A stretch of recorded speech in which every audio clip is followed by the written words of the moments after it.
It was a particularly gray, rainy morning in Bellevue in October 2024. Raindrops trickled down the windows of Samish Elementary School, blurring the contours of the schoolyard, where a few students hurried toward the entrance under their parents' umbrellas. Whitney Foster stood at her classroom window, watching this familiar scene, and smiled involuntarily. At 28, she was one of the youngest and most beloved teachers at the school. "Mrs. Foster, can I wipe the board?" 7-year-old Kaylee's voice brought her back to reality. Whitney turned to her second graders, who were already sitting at their desks, ready for math class. "Of course, dear. Everyone else open your textbooks to page 42. This was her world. Orderly, predictable, full of children's laughter and discoveries. Here she felt needed and successful. Here no one raised their voice at her, accused her of breaking the family budget, or looked at her with contempt when she tried to explain something. After class, Whitney lingered in the classroom, checking notebooks. Her phone vibrated for the third time in an hour. It was Terrence. She knew what that meant. Either he had already started drinking, or he had gotten into another fight with his boss at the warehouse, or both. Lately, these calls had become a daily occurrence. "Hi," she finally answered, continuing to check her math examples. "Where the hell have you been? I've been calling for half an hour." Terrence's voice sounded tense, with characteristic notes of irritation. "I'm working, Terrence. I had class, then I'm checking notebooks. What's going on?" "What's going on? Nothing much, just your sister showed up at the house again demanding money. And as you know, we don't have any money. Maybe you could finally talk to her?" Whitney closed her eyes. Emma. Always Emma with her problems that became the family's problems. "I'll be home in an hour. We'll talk then." "An hour? Whitney, she's sitting in our living room looking like she'd sell everything we own just to get her next fix. I don't know what to do with her." Whitney heard the irritation in his voice that always came out when the subject of her family came up, as if Emma was only her problem and not his too. They had been married for 4 years. "Okay, I'm on my way." The drive from the school to their home in Crossroads took 20 minutes, but Whitney drove slowly, delaying the moment she would have to face yet another family crisis. They had bought their small 2-bedroom house 3 years ago with a 30-year mortgage. At the time, it had seemed like the beginning of real adult life. A white picket fence, a small yard, plans to have children. Now, the house was more like a battlefield. Terrence met her at the door with a can of beer in his hand. It was 3 o'clock in the afternoon. His dark hair was tousled. His uniform shirt from the logistics company was wrinkled. His face wore a familiar expression of exhaustion mixed with aggression. "Where is she?" Whitney asked, taking off her coat. "In the living room. She says she won't leave until she gets $300. Emma sat on the sofa, her arms wrapped around her knees. Her younger sister had always been thin, but now she looked simply emaciated. Dark circles under her eyes, pale skin, trembling hands, classic signs of withdrawal. Whitney sat down next to her. "Em, what's going on? Mom said you got a job at a beauty salon." "I got fired," Emma said quietly, not looking up. "The owner said I was unreliable." "Why do you think you got fired?" Emma looked up sharply, and Whitney saw something unfamiliar in her eyes, anger directed straight at her. "Don't lecture me, Whitney. Not all of us can be as perfect as you. You have a stable job, a house, a husband with a good income." "Good income?" Terrence snorted from the doorway. "I work in a warehouse 10 hours a day just to make ends meet, and now we have your problems to deal with too." "Terrence, don't." Whitney tried to stop him, but he was already worked up. "No, Whitney, I have to. I'm tired of this circus. Every 2 weeks she comes here, demands money, makes a scene. Then she disappears until she needs more drugs. And what do we get? Stress, arguments, and debts that are growing faster than we can pay them off." Emma stood up from the couch, swaying from weakness. "You know what, Terrence? No one is forcing you to help. She's my sister, and I'll ask her for help, not you." "Your sister?" Terrence's voice became dangerously low. Your sister has borrowed money from my paycheck twice because she has no job, no credit history, nothing. So yes, this is my problem now too. Whitney felt the familiar tension filling the room.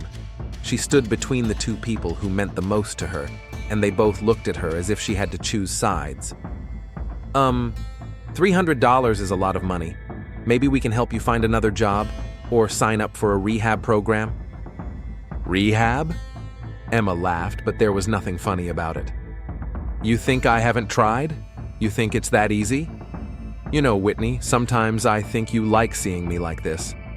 It makes you feel even more successful. The words hit harder than Whitney had expected. She had always tried to help her sister, had always been there for her. Did Emma really think that? That's not fair, and you know it. Fair? Emma moved closer to her, and Whitney could smell her unwashed body and something else, a chemical smell she couldn't identify. Is it fair that you have everything and I have nothing? Is it fair that Mom always held you up as an example? Look at Whitney, she graduated from college.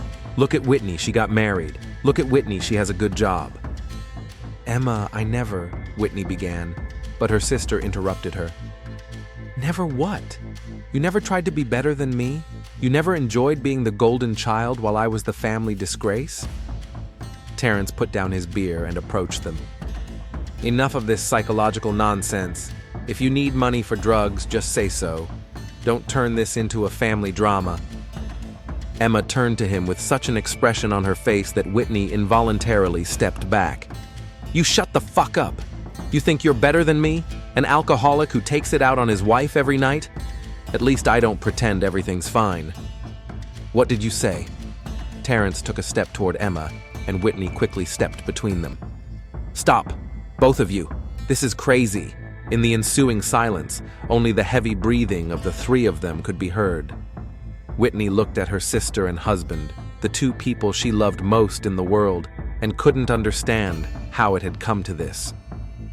I'll give you $100, she said finally. That's all we have until payday. But you have to promise to go to the doctor. Emma stared at her for a long time, and there was something in her eyes that Whitney had never seen before. Something cold and appraising. All right, she said at last. $100 will solve the problem for now. Whitney went to the bedroom to get the money they had been saving for roof repairs. When she returned, Emma and Terrence were standing in the living room in an awkward silence, not looking at each other. Here, Whitney handed the bills to her sister. But this is really the last time, Em. We can't live like this anymore. Emma took the money and smiled for the first time all evening. But for some reason, that smile didn't bring Whitney any relief. Thanks, sis. I knew I could count on you. After Emma left, a heavy silence fell over the house. Terrence opened another beer and sat down in his chair in front of the TV. Whitney stood at the window, watching her sister get into a taxi. We can't go on like this, she repeated.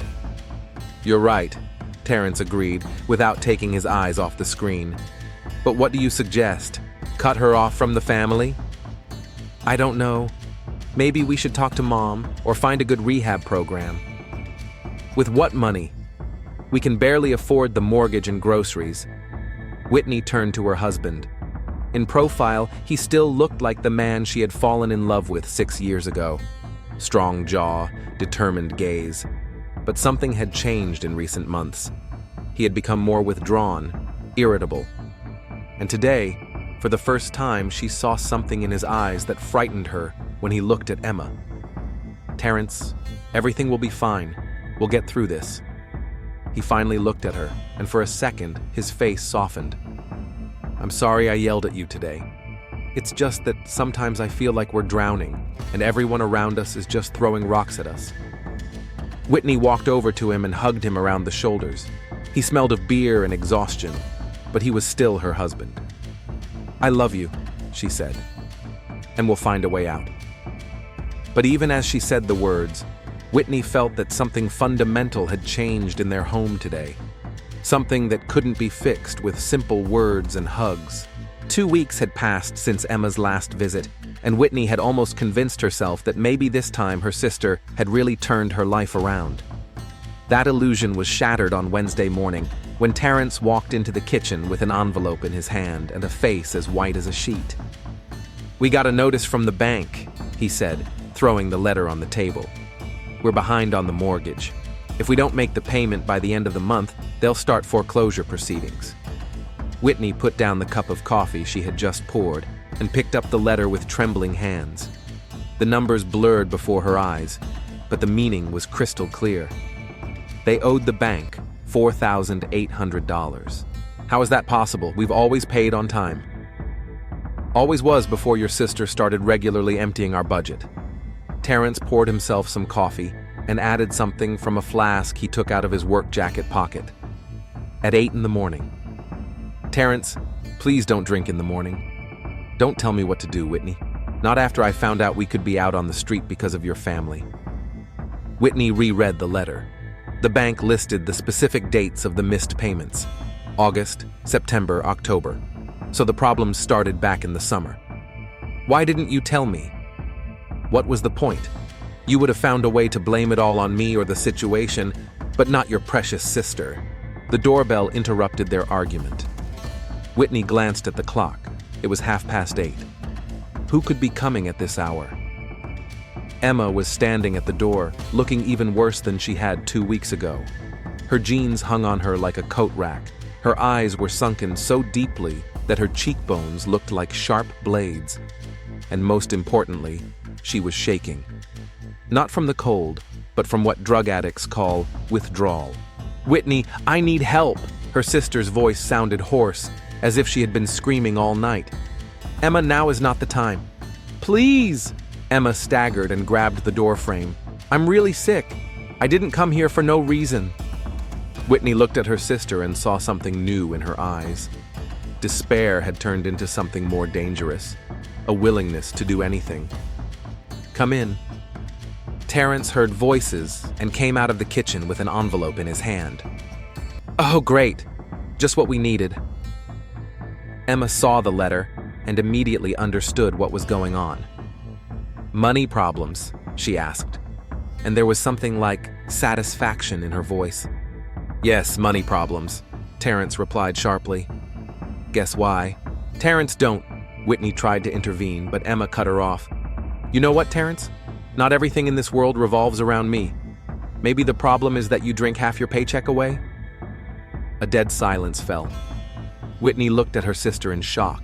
No one had ever said such things to Terrence's face before. "What did you say?" Terrence's voice became dangerously quiet. "What everyone thinks, but is afraid to say. You're an alcoholic, Terrence, and instead of dealing with your problems, you blame me for everything." Terrence took a step toward Emma, and Whitney saw something in his eyes that frightened her. "Stop!" She stepped between them. "Enough! We're all stressed, but that's no excuse." "No, Whitney," Emma said, keeping her eyes on Terrence. "Let him show what kind of man he is. Let him hit a weak junkie. That'll solve all your problems." "Shut up," Terrence hissed. "Just shut up." "Or what? You'll kick me out? This isn't your house as far as I remember. It's my sister's house too." Whitney felt the ground slip away from under her feet. Emma was right. The house was in both their names, and technically she had a right to be there. "Emma, what do you want?" "To talk to you in private," Emma said. Terrence snorted and headed for the door. "Fine. Deal with your family issues yourselves. I'm going to work to earn the money you'll spend on drugs." The door slammed, and the sisters were left alone. "He's right, you know," Whitney said, "about the money." "And you're right about him," Emma replied. "He's an alcoholic. And what's worse, he's starting to hate you." "What do you mean?" Emma walked into the living room and sank down on the sofa. Up close, it was clear that she was really sick, not just from drugs, but physically ill. Her skin had an unhealthy yellowish tint, and deep shadows lay under her eyes. "Whitney, I want to talk to you honestly. No yelling, no accusations. Can you do that?" Whitney sat down opposite her. Her sister looked as if she could faint at any moment. I'm in serious trouble, Emma began. I owe some people $2,000. If I don't pay them by the end of the week, they'll do some very nasty things. What kind of people? It doesn't matter. What matters is that I have a plan to solve all our problems at once, yours and mine. Whitney felt something cold stir in her stomach. What plan? Do you know how much this house is worth? Emma, $280,000. You bought it for $240,000, but prices have gone up. Even if you subtract the remaining mortgage, you'll still have over $100,000 in profit. Whitney stood up. Are you suggesting we sell the house? I'm suggesting we think about it. You can rent an apartment for $1,500 a month instead of paying $3,000 on the mortgage. That'll leave you with a lot of money to solve all your problems. And what? You think some of that money should go to you? Emma was silent for a long time, staring at the floor. I'm your sister, Whitney, the only family you have besides Mom. And Terrence, look at him honestly. Look at what he's becoming. What do you mean? He drinks every day. He takes it out on you. And today, I saw something scary in his eyes when he looked at me. Something very, very dangerous. Whitney wanted to argue, but the words stuck in her throat. She had seen that look in her husband's eyes before. He's just stressed. Whitney, I've seen a lot in my life. I've met all kinds of people. And you know what I see in Terrence? A man who is looking for someone to blame for all his failures. First it was his job, then the economy, now it's me. What will happen when he realizes that the problem isn't his circumstances? What are you talking about? About the fact that sooner or later he'll realize that the problem is you, that you don't bring in enough money, don't support him the way he thinks you should, don't live up to his expectations. And then, Emma didn't finish her sentence, but Whitney understood. Do you seriously think he could? I think he already has. Have you seen the way he looks at you when we argue? Not like a wife he's protecting, like a problem that needs to be solved. Whitney spent the rest of the day at school in a daze. The children did their math problems, read aloud, and drew pictures, while she thought about her sister's words. Could Emma be right? Was Terrence really starting to blame her for their problems? He came home that evening in a strange mood. He wasn't drunk, but he wasn't sober either. Something in between. How's your sister? He asked, opening another beer. She left. Said she'd think about rehab. Really? Terrence laughed, but without amusement. And how much is that going to cost us? Nothing. There are free programs. Free, he repeated. Whitney, you do realize that nothing is free, right? Especially when it comes to your family. Whitney was preparing dinner and trying not to respond to the provocation, but Terrence clearly had no intention of stopping. You know what I was thinking about at work today? I was thinking about how my life has changed since we got married. I used to have money, plans, ambitions. Now I work my ass off to support not only you, but your drug-addicted sister too. Terrence, stop it. Enough. He stood up and walked over to her. Enough for me? Isn't it enough for you that I'm giving my all so we can live a decent life? I work too. You work as a teacher, $35,000 a year. That doesn't even cover your personal expenses. Whitney turned to him, pain in her eyes. My personal expenses? Terrence, when was the last time I bought anything for myself other than the bare necessities? I don't know, but your sister sure doesn't seem to be short on money for drugs. That's not fair, and you know it. Fair? Terrence's voice rose. Is it fair that I have to work like a slave to support a drug addict who isn't even grateful for my help? At that moment, the phone rang. Whitney glanced at the screen. It was Emma calling. Don't answer it, Terrence said. What? I said don't answer it. That's enough for today. Whitney looked at her husband and saw in his eyes the expression Emma had described, the cold determination of a man who had made up his mind. Terrence, it's my sister. No, he took the phone from her hands. This is a problem that is destroying our family, and I'm not going to put up with it anymore. The phone stopped ringing, but but a minute later it rang again, and again, and again. "Give me the phone," Whitney said. "No. Terrence, give me the phone." He looked at her for a long time, then handed her the device. "Hello?" Whitney answered, feeling her heart pound. "Whitney, thank God. Listen, I need to see you, right away." "Emma, now's not a good time. Please, this is really important. I've found a way out of our problems, all of our problems." Whitney glanced at Terrence, who was standing nearby, listening to the conversation. "What way out?" "Not over the phone. Let's meet tomorrow morning at Dynasty on Main Street, 9 o'clock. "Emma, please, Whitney, if you trust me, come. This could change everything." The phone went dead. Whitney looked at Terrence, who stood with an impassive expression. What did she want? "To meet tomorrow morning. She says she's found a solution to our problems." Terrence was silent for a long time, then nodded unexpectedly. "You know what? Go. Meet with her. Hear what she has to offer." "Are you serious?" "Seriously. Maybe someone in your family will finally offer something constructive instead of constantly asking for money." There was something strange in Terrence's voice, something that made Whitney feel uneasy. "You don't think she can really help, do you?" "I think," Terrence said, opening another beer, "that your sister is smarter than any of us give her credit for, and maybe it's time we found out." That night, Whitney lay awake for a long time. Lying in bed next to her husband, who was snoring with the smell of alcohol on his breath, she thought about Emma's words, about the look in Terrence's eyes, about how everything in their life had gone wrong. And behind the wall, in the living room, Terrence sat in his chair with his phone in his hands. He wasn't sleeping. He was thinking about the conversation he had had with Emma that afternoon while Whitney was at work, about the proposal she had made, about how they could solve all their problems in one fell swoop, and about how his wife must never find out that this plan was already being discussed. The Dynasty Cafe on Main Street was one of those places where you could talk quietly without attracting attention. The old leather couches, the dim lighting, the constant hum of the coffee machine. It was the perfect place for confidential conversations. Whitney arrived at 9 o'clock sharp, but Emma wasn't there yet. She ordered a latte, sat down at a table by the window, and waited. Terrence's words from yesterday were running through her head, his strange willingness to let her go to meet her sister.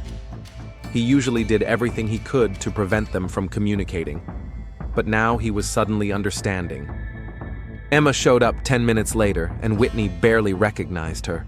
Her sister was dressed in clean clothes, her hair was washed and neatly styled, and she wore light makeup. She looked almost like the Emma she used to be, before the drugs. "Sorry I'm late," she said, sitting down opposite her. "I didn't sleep all night thinking about our conversation." "You look better." "I'm taking methadone. It helps control the withdrawal symptoms." Emma ordered a black coffee and looked intently at her sister. "Whitney, what I want to offer you may sound strange, but hear me out, okay?" "I'm listening." "Yesterday, after I left your house, I thought long and hard about your problems. And you know what I came to? Terrence is right." Whitney frowned. "About what exactly?"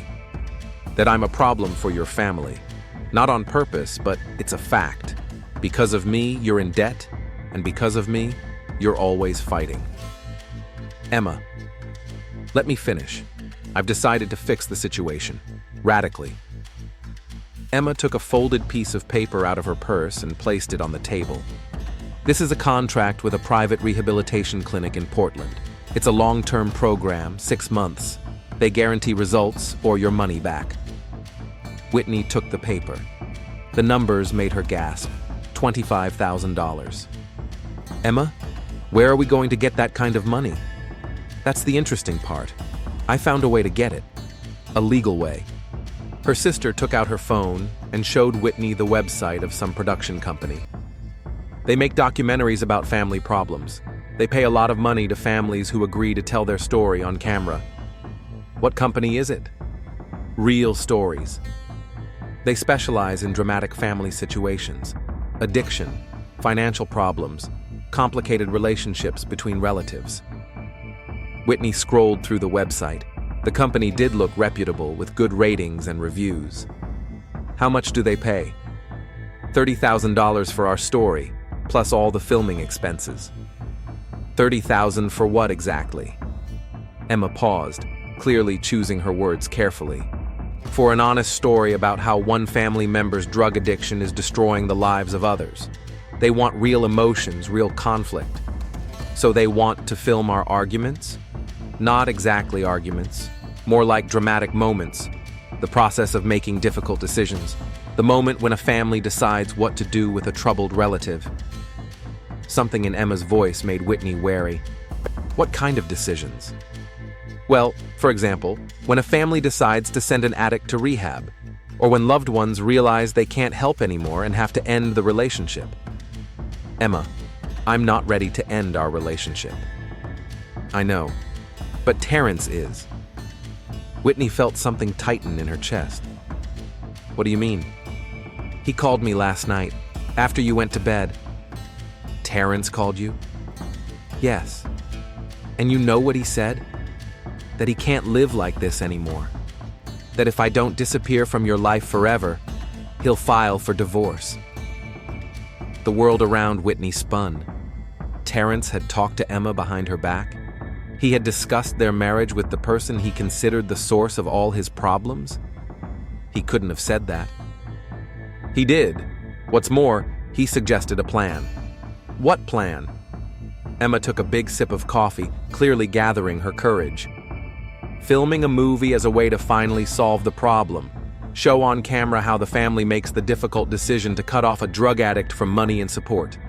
Get the money that will solve your financial problems, and I'll go to rehab and never bother you again. And you agreed? Do I have a choice? Whitney, I owe some very bad people a lot of money. If I don't pay them by the end of the week, they'll find a way to get it from me by other means. Whitney tried to make sense of what she had heard. Terrence had been talking to Emma in secret. He was planning to shoot some kind of movie. He was threatening divorce. Why didn't he talk to me directly? Because he knows you won't agree to just throw me out of your life. This way, you have a choice. Either I disappear and get a chance at treatment, or your marriage falls apart and I disappear anyway, but in a different sense. Emma looked at her sister with an expression that Whitney couldn't decipher. Whitney, I don't want to ruin your life, but things have gone too far, and to be honest, I think Terrence is right. About what? That I'm toxic to your family, and the longer this goes on, the worse it gets for everyone. The rest of the morning passed in a fog for Whitney. At school, she went through the motions of teaching, checking notebooks, talking to colleagues, but her mind was elsewhere. Terrence called Emma. They discussed their family problems. He was planning some kind of photo shoot.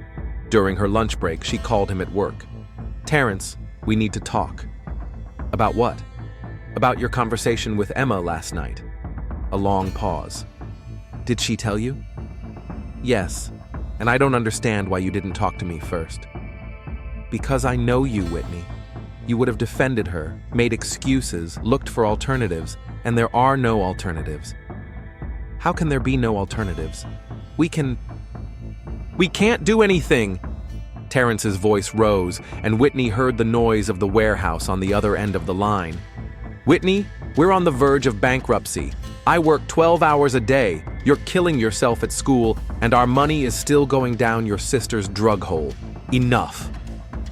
But the movie shoot, it's the only way to get money fast and legally. And yes, I like the idea that the whole world will see the truth about what's going on in our family. What truth? The truth that sometimes love means letting go. That sometimes helping hurts more than ignoring. Whitney felt tears welling up in her throat. Terrence, she's my sister. And I'm your husband. And I think you've forgotten that. That evening, Terrence came home with a large bag from an electronics store. What's that? Whitney asked. A video camera, a professional one. What for? The producers want us to record a few preliminary videos as a test for the camera. Terrence took an expensive-looking camera out of the box and began studying the instructions. How much did it cost? $800, but they'll reimburse us if we sign the contract. And if we don't? Terrence gave her a long look. We'll sign it, Whitney. We don't have a choice. He set the camera up on a tripod in the living room and turned it on. Say something to the camera. What exactly? Talk about your feelings, about how Emma's drug addiction is affecting your life. Whitney looked into the lens and felt uncomfortable. I'm not ready. Then I'll start. Terrence sat down in front of the camera and spoke in a confident voice. My name is Terrence Foster. I've been married to Whitney for 4 years. She has a sister, Emma, who is destroying our family with her drug addiction. He spoke easily, as if he had rehearsed the words. We've spent thousands of dollars trying to help her. We're in debt. We almost lost our house. And you know what the worst part is? My wife still doesn't understand that her sister is using us. Terrence, turn off the camera, Whitney asked. Why? Isn't it true? It's true, but it's not the whole truth. You're not talking about how much you love Emma, how she's part of our family. Loved, he corrected, past tense. There was such coldness in his voice that Whitney was frightened. What's going on with you? Terrence turned off the camera and turned to his wife. What's happening to me is that I've seen the light. I've realized that some people don't deserve help, that sometimes the only way to save a family is to get rid of the toxic element. The toxic element? You're talking about my sister. She's a drug addict who's been freeloading off us, and if you can't see that, then you're part of the problem. The words hit her like a slap in the face. Whitney looked at her husband and didn't recognize him. When had he become so harsh, so calculating? I'm going to my mom's, she said, grabbing her car keys. Run to mommy, Terrence sneered. Tell her what a bad man I am. Just remember, Mom knows more about Emma's problems than we do. She's known for a long time what needs to be done. Linda Collins lived in a small apartment 10 minutes away from Whitney's house. At 52, she looked tired. Night shifts at the hospital, constant worry about her daughters, loneliness after her divorce from their father 5 years ago. Mom, I need some advice, Whitney said as soon as she walked in. Sit down, honey. Would you like some tea? They sat down in the small kitchen, and Whitney told her about Emma's offer, Terrence's secret conversations, and the video camera. Linda was silent for a long time, thinking about what she had heard. You know what I think? She said finally. I think Terrence is right. Mom, listen to me. Emma is sick, and we can't cure her. All we can do is feed her addiction by giving her money, and that's destroying everyone else. But she's my sister, and that's why you can't see what's really going on. Whitney, take an honest look at Terrence. Has he changed? Whitney nodded. He's become meaner, more cynical. He drinks more. And you know why? Because he feels helpless. Men can't stand helplessness. And what am I supposed to do? What Emma is suggesting. Agree to the shoot, get the money, send her to rehab, and try to save your marriage. What if the treatment doesn't work? Linda took her daughter's hand. Then at least you'll know you did everything you could, and you'll still have your husband. Late that night, Whitney returned home. Terrence was sitting in the living room with a video camera, reviewing the footage on a small screen. How's Mom? He asked without looking up. She agrees with you. Smart woman. Whitney sat down next to him. Show me what you got. On the screen was Terrence talking to the camera about their problems. But it wasn't the Terrence she knew at home. It was someone else. Articulate, persuasive, almost charismatic. You look good on camera, she said. Emma thinks so too. When did you talk to her about it? She came over this afternoon while you were out. We rehearsed a few scenes. Whitney felt a pang of jealousy.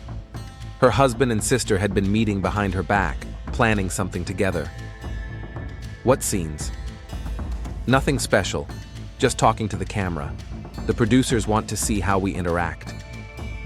Terrence switched to another file. Emma appeared on the screen, saying something to the camera, but there was no sound. Why is there no sound? Technical problems. I'll figure it out tomorrow.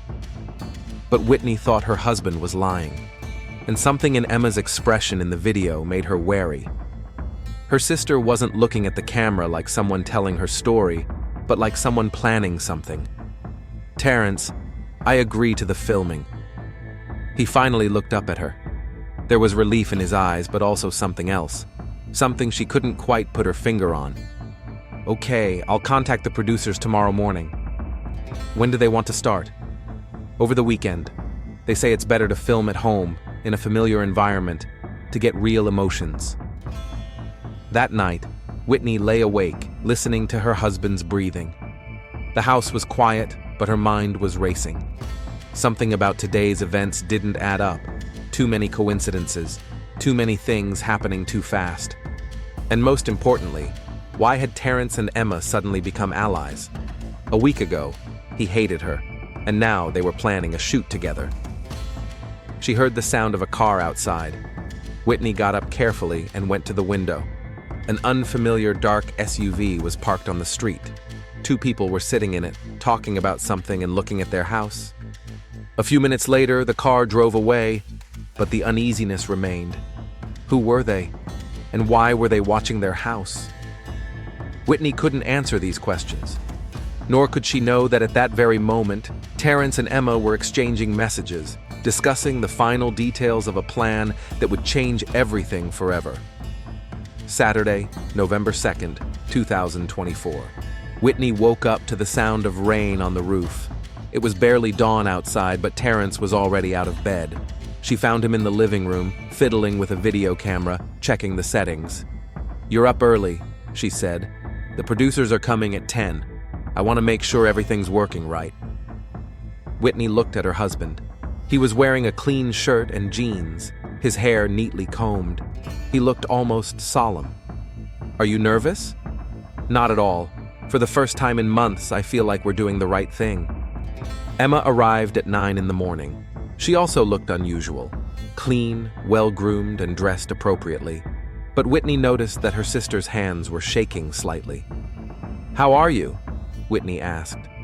"Fine. I took a sedative. The doctor said it would help with stressful situations." "What doctor?" "The one at the rehab clinic. We've already started preliminary consultations." Terrence looked up from the camera. "The producers are running late. They said they'd be here at 10:30. "What are we going to film?" Whitney asked. "Just a normal family conversation," Emma replied. "They want to see natural emotions when the family discusses painful topics." Something in her sister's tone alarmed Whitney. "What kind of topics?" Terrence and Emma exchanged glances. "Well, for example, how we came to the decision about treatment," Terrence said. "How that makes us feel." "That's it?" "That's all for now. It's only the first session." At 10:30, no one had arrived. Terrence called the producers, but there was no answer. "That's strange," he said. "They're usually very punctual." "Maybe we should reschedule for tomorrow," Whitney suggested. "No," Emma replied sharply. "I mean, we shouldn't. I'm in a good place today. Tomorrow might be worse." Terrence nodded. "Emma's right. Let's shoot a test version ourselves, then we'll show it to the producers." He set up the camera and turned on the recorder. "Just talk naturally," he said, sitting down on the couch next to Whitney. Emma sat down across from them. "What should we talk about?" Whitney asked. "About how you feel when you think about my treatment," Emma said. Whitney looked into the camera lens, then at her sister. "I feel hope and fear at the same time." "Fear of what?" "That the treatment won't work, that you'll disappear from my life forever." Emma leaned forward. "What if I told you that I'm already gone? That the Emma you knew died when she started using drugs?" The question sounded strange, almost sinister. Whitney felt uncomfortable. "What do you mean?" "I mean that sometimes people change so drastically that they become different people, dangerous people." Terrence put his hand on his wife's shoulder. Emma is saying that drug addiction turns people into monsters, he explained. It makes them do things they would never do in their right mind. Exactly, Emma agreed, like hurting the people you love the most. Whitney stood up. I don't like where this conversation is going. Turn off the camera, Terrence. Why? He asked, but didn't move. Because this isn't what we discussed. You sound like you're planning something. Emma laughed, but there was no joy in her laughter. And planning? Whitney, the plan is already in place. It's been in place for a long time. What plan? Terrence finally stood up, but not to face the camera, but to face Whitney. The plan to solve all our problems in one fell swoop. There was something in his voice that made Whitney step back. What are you talking about? Money, Emma said, standing up too. A lot of money. Much more than 30,000. Where from? From insurance. The word hung in the air like an accusation. Whitney looked at her husband and sister and suddenly realized she didn't recognize either of them. What insurance? Your life insurance, Terrence said calmly. $150,000 in the event of an accident or murder. The world around Whitney slowed down. She could hear her own heartbeat, the rain on the roof, the hum of the refrigerator in the kitchen. But she couldn't believe what she was hearing. Are you kidding? We've never been more serious, Emma said. Whitney rushed to the door, but Terrence was faster. He grabbed her arm and turned her toward him. Where are you going? Let me go! I can't. I'm sorry, Whitney, but you know too much. Emma approached them, holding something small and shiny in her hand. It won't hurt, she said. I promise. Whitney saw the syringe in her sister's hand and tried to break free, but Terrence held her tight. Please, she whispered. I'm your family. That's why we chose you, Terrence replied. Because we know how to do this right. The needle entered her neck quickly and almost painlessly. Whitney felt a burning sensation, and then the world began to blur. What did you give me? Ketamine, Emma replied. You won't die from it. You just won't be able to fight back. Whitney's legs buckled, and Terrence caught her, sitting her down on the couch. Is the camera working? He asked. Yes, it's recording everything. Good, let's begin. The last thing Whitney remembered before her consciousness finally faded was Emma's voice. Hello, little sister. Welcome to your last day. Detective Michael Rodriguez received a call at 6:30 on Sunday morning. 20 years on the Bellevue Police Department had taught him to gauge the seriousness of a situation by the dispatcher's voice. Today, the voice sounded tense. Murder at 247 Maple Street. The victim is a woman, 28 years old. Neighbors called the police because of screaming. Rodriguez arrived at the scene 15 minutes later. The house looked normal, a small 2-story cottage with a neat lawn. Nothing indicated the tragedy that had occurred inside. Officer Jenkins met him at the front door. What do we have? The victim is Whitney Foster, a teacher at the local school. The body is in the living room. Neighbors heard screams around midnight but decided not to intervene until morning. Husband, Terrence Foster. He says he was at a friend's house and came back in the morning to find the body. Rodriguez put on gloves and entered the house.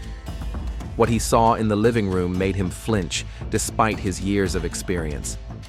Whitney's body lay in the middle of the room, in an unnatural position. There were multiple injuries on her body, but the most frightening thing was the expression on her face. Her eyes were wide open, filled with terror. Has the medical examiner already examined her? Preliminarily. He says death occurred around 2 in the morning. The cause was multiple injuries from blunt objects. Rodriguez walked around the body, studying the crime scene. In the corner stood a video camera on a tripod, pointed at the spot where the victim lay. Was the camera working? I don't know. We didn't touch it. We waited for the forensic team. Where's the husband? In the kitchen. He's in shock. Terrence Foster sat at the kitchen table with a cup of coffee in his hands. He looked truly shaken, pale, with trembling hands and red eyes. "Mr. Foster, I'm Detective Rodriguez. I'm sorry for your loss." Terrence looked up. Who could have done this? Who could have killed Whitney? "That's what we're going to find out. Tell me what happened last night." "I went to my friend Steve's place around 8 o'clock. We were watching football and drinking beer. Whitney said she wanted to be alone." "Why?" "We've been having a lot of tension lately. Because of her sister Emma. She's a drug addict and always asking for money." "Where is her sister now?" "I don't know. She came over yesterday morning and she and Whitney were talking about something. Then she left." Rodriguez wrote down every word. "What time did you get home?" "Around 7 in the morning. I fell asleep on Steve's couch. When I walked into the house and saw this, I called the police right away." "Who else had access to the house?" "Only Emma. She has a spare key." "I'll need her address and phone number." Terrence gave the contact details of his wife's sister. His hands were shaking so badly that he could barely write. "Mr. Foster, did your wife have any enemies? Anyone who might have threatened her?" "No, everyone loved her. She was a teacher, she helped people." "Any financial problems?" Terrence hesitated. "Yes, we did, mostly because of Emma. We got into debt." "How serious?" "The bank threatened to seize the house." "Did your wife have insurance?" "Yes, life insurance. $150,000. Rodriguez looked up from his notebook. A large insurance policy with financial problems was always a red flag. "When was it taken out?" 3 years ago, when we bought the house." "Who is the beneficiary?" "Me." After talking to the victim's husband, Rodriguez returned to the living room, where forensic experts were already working with a video camera. "Anything interesting?" "Yes. There's about 4 hours of video on the memory card. It starts at around 10 o'clock in the evening." "What's on the recording?"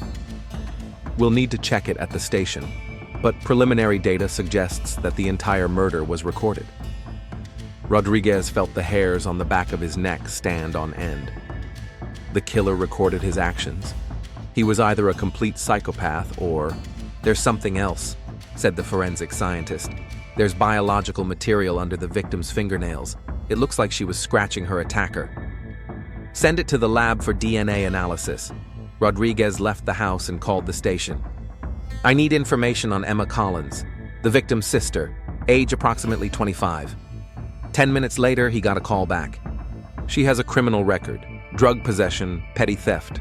Last arrest 2 months ago." "Address?" "According to her records, she lives with her mother, but neighbors say she lives on the street." Rodriguez realized that the case was getting complicated. A drug-addicted sister with access to the house, a husband with financial problems and a large insurance policy, a video recording of the murder. Too many suspicious elements.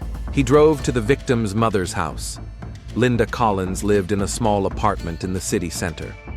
When she opened the door, Rodriguez immediately realized that she didn't know about the tragedy yet. "Mrs. Collins, I'm Detective Rodriguez. I need to talk to you about your daughter Whitney." The woman's face changed instantly. "What happened to her?" "Can I come in?" Telling a mother about her daughter's death was always the hardest part of the job. Linda Collins listened silently, then collapsed into a chair and began to cry. Who would do such a thing? Whitney never hurt anyone. "Tell me about your daughters, about their relationship." "They were close as children, but when Emma started using drugs, everything changed." "Would Emma have hurt her sister?" "Never. She loved Whitney despite all her problems." "When was the last time you saw Emma?" 3 days ago. She came by for money like usual." "How did she look?" "Bad. Very thin, nervous. She said she owed some people a lot of money." "What people?" "I don't know. But she was scared, really scared." Rodriguez wrote down the mother's contact information and drove back to the station. The video was ready to be viewed. "Warning, this is very disturbing footage. said the technician. Rodriguez nodded and pressed play. What he saw on the screen exceeded his worst expectations. The murder had indeed been recorded in its entirety. But the most shocking thing was that there were two killers in the video, and Rodriguez recognized them both. The video evidence room at the Bellevue police station was small and stuffy. Detective Rodriguez sat in front of the monitor, preparing to see something that would forever change his understanding of human cruelty. Next to him was Sergeant Thompson, who had seen his share of horror in his career. "Ready?" Thompson asked. Rodriguez nodded and pressed play. The video began at 10:17 p.m. The recording quality was professional. An expensive camera didn't miss a single detail. The first few minutes showed a normal family scene. Whitney was sitting on the couch, Terrence was next to her, and Emma was across from them. They were talking, but the sound was unclear. "Can you turn up the volume?" Rodriguez asked. The technician fiddled with the settings, and the voices became clearer. "The plan is ready. It's been ready for a long time," Emma said. "What plan?" Whitney's voice could be heard. "The plan to solve all our problems in one fell swoop," Terrence replied. Rodriguez leaned closer to the screen. Terrence and Emma's expressions were cold and calculating. Whitney looked increasingly frightened. "Money, a lot of money, much more than 30,000, Emma continued. "From the insurance, your life insurance." Terrence's words sounded like a death sentence. On the screen, Whitney could be seen trying to understand what was happening, then rushing toward the door. "Oh my God," Thompson whispered. What happened next made even the experienced detective look away from the screen. Terrence grabbed his wife, and Emma approached with a syringe. A shot in the neck, Whitney falling onto the couch. "Ketamine," Emma explained on the recording. "You won't die from it, you just won't be able to fight back." But the worst began after Whitney lost consciousness. "Is the camera working?" Terrence asked. "Yes, it's recording everything." "Good. Let's begin." The next 3 hours of footage were so brutal that Rodriguez paused the playback several times. Terrence and Emma weren't just killing Whitney, they were torturing her, systematically, methodically, enjoying every minute of it. "Remember how you told Mom I was a loser?" Emma asked, inflicting pain on her sister. "Remember how you looked down on me every time I asked you for money?" Terrence echoed. This wasn't just a murder for money, it was revenge. Years of hatred had boiled over into monstrous cruelty. The worst part was that they were enjoying it. They laughed, joked, and discussed the details as if it were a game. "Turn it off," Rodriguez said. "That's enough. But there's still an hour of recording." "I said turn it off." Rodriguez left the room and stood in the hallway for several minutes, trying to compose himself. In 20 years of service, he had seen a lot, but never such sadism. Returning to his office, he immediately called the district attorney. "We need an emergency meeting. I have video evidence of first-degree murder with aggravating circumstances." An hour later, a task force was assembled. An arrest warrant for Terrence Foster was signed within 15 minutes. "Where is he now?" asked Rodriguez. "At home, under surveillance by patrol officers." "And Emma Collins?" "Not found yet, but we have her description in all the bulletins." Terrence's arrest went without incident. When the detectives burst into the house, he was sitting in the same place where they had left him that morning. It was as if he hadn't moved for hours. "Terrence Foster, you're under arrest on suspicion of first-degree murder," Rodriguez said, cuffing him. "I didn't kill my wife," Terrence replied automatically. "We have video footage." Terrence's face changed. The mask of grief fell away, revealing something cold and calculating. "Then you know the truth," he said calmly. "What truth?" "That she deserved it." In the holding cell, Terrence remained surprisingly calm. When Rodriguez came in to question him, he looked almost relaxed. "Would you like to tell us what happened on Saturday night?" "You saw the recording. Why ask?" "I want to hear your version." Terrence leaned back in his chair and smiled. "My version?" We freed the world from a parasite. A parasite? Whitney was a good actress. Everyone thought she was a saint, a kind teacher, a caring sister, a loving wife. But I knew the truth. What truth? She was selfish. All she cared about was herself and her reputation. Emma needed help, and Whitney only gave her money to make herself feel noble. Rodriguez wrote down every word, amazed at the killer's twisted logic. And that's why you decided to kill her? We decided to show the world who she really was. A greedy, cold bitch who hid her true nature behind a mask of virtue. What about the insurance money? A nice bonus, but not the main reason. Then what was? Terrence paused, choosing his words carefully. Justice. Emma suffered for years, while Whitney got all the glory. The perfect daughter, the successful wife, the beloved teacher, and she despised us both. How can you be so sure? I saw how she looked at me these last few months, like I was a loser dragging her down. And Emma, she was the family's disgrace. Rodriguez realized he was dealing with someone who was completely convinced he was right. For Terrence, murder was an act of justice, not a crime. Where is Emma now? I don't know. We agreed to split up after the event. Will she get her share of the insurance money? Terrence laughed. What share? Emma's dead. Rodriguez froze. What? You thought we left a witness? Emma overdosed on heroin yesterday morning, right after we finished with Whitney. Where's the body? In the woods outside of town. I can show you where. The search for Emma's body took 3 hours. She was found in an abandoned picnic hut, 20 minutes outside of Bellevue. The medical examiner confirmed the heroin overdose, but also found signs of a struggle. She didn't take the drug voluntarily, he reported to Rodriguez. There are signs of coercion. Back at Terrence's place, the detective got his final confession. Yes, I killed her too. Emma played her part, but it was stupid to leave her alive. How did you do it? I forced her to take a lethal dose. I told her I'd tell the police it was her idea. And she believed you? Emma was a junkie. They'll believe anything if you offer them a fix. Rodriguez looked at Terrence and realized he was looking at a real psychopath.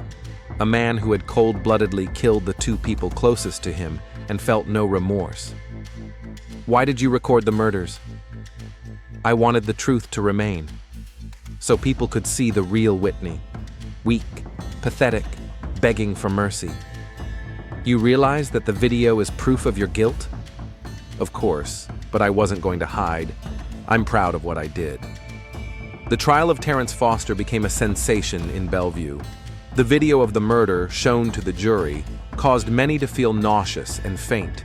The defense tried to prove insanity, but a psychiatric evaluation found the defendant to be fully competent.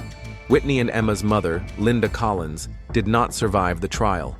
She suffered a heart attack in the courtroom when the video of her daughter's torture was shown. Terrence was sentenced to death. He smiled as the sentence was read. Is there anything you would like to say to the families of the victims? Asked the judge. Yes, replied Terrence, standing up. I want to say thank you. Thanks to me, the world is a cleaner place. He spent 2 years on death row awaiting execution. During that time, he expressed no remorse whatsoever. On the contrary, he wrote a memoir in which he described in detail how he planned and carried out the murders. Detective Rodriguez visited him shortly before his execution. Why? He asked one last time. Why did you do it? Terrence stared at him through the bars for a long time. The only ones who remembered Whitney as a good person were her students. They erected a memorial plaque at Sammamish High School. Whitney Foster, a teacher who believed in the goodness of people until the very end. The irony was that it was precisely this belief in goodness that led to her death.